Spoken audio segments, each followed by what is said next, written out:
क्योंकि इस जीवन में हमें सत्संग की प्राप्ति होती है। और सत्संग में ऐसा क्या खास है, ऐसा क्या विशेष है? यदि सत्संग हमें प्राप्त नहीं होता तो भगवान की भक्ति हमें प्राप्त कहीं से कहीं तक नहीं हो सकती। आप आज से लेके करोड़ों वर्ष पहले तक का इतिहास देख लीजिए,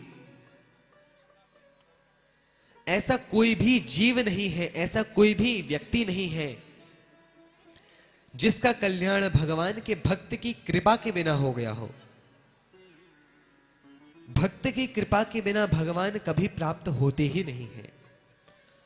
और वही कृपा देने के लिए चैतन्य महाप्रभु के रूप में स्वयं श्री कृष्ण राधा रानी का जो भाव है, उस भाव को लेकर के प्रकट होते हैं कि इतने सारे भक्त तो है ही, परंतु मैं भी भक्त बन के और अन्य लोगों को भक्त बनाऊं, क्योंकि भक्ति भक्त से ही फैलती है। और भक्त के माध्यम से जिस भक्ति का विस्तार होता है, उससे हमें पता चलता है कि हां, हम दुख में हैं और इस दुख से निकला जा सकता है। जब हमें पता ही नहीं है कि हम कष्ट में हैं, तो हम कष्ट से निकलने की सोचेंगे ही नहीं।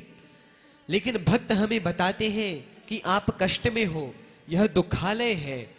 उसके बाद हमारी इच्छा होती है कि हम इस संसार से ऊपर जाएं। स्वर्ग में बहुत अधिक सुख और भोग तो हैं, परंतु वह हमेशा रहने वाले नहीं हैं। क्षीणे पुण्ये मृत्युलोकम विशन्ति। देवता जितने भी हैं, उनके जैसे ही पुण्य खत्म होते हैं, उन्हें इसी संसार में, इसी दुनिया में आना पड़ता है। इसीलिए वह जो पोस्ट है, वह जो पद है, इंद्र की हो या किसी अन्य देवता की हो, वह शाश्वत नहीं है, हमेशा रहने वाली नहीं है। शाश्वत पद तो केवल एक भगवान के दास का ही है। इसीलिए जब हमें सत्संग की प्राप्ति होती है, तो सत्संग के माध्यम से हमें भक्ति अथवा भगवान का नाम मिलता है। और उस नाम के माध्यम से भक्ति के स्तरों को पार करते करते हमें स्वयं भगवान मिल जाते हैं और उनका शाश्वत धाम मिल जाता है। और भगवान का धाम कैसा है? यद् गत्वा न निवर्तन्ते तद्धाम परमं मम।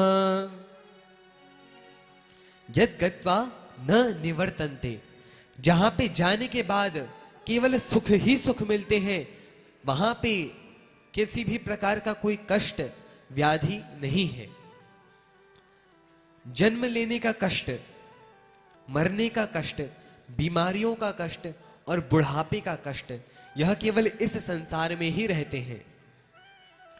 भगवान का धाम सच्चिदानंद है,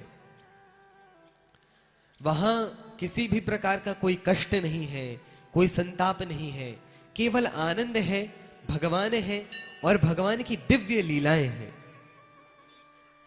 बोलिए वैकुंठ धाम की जय।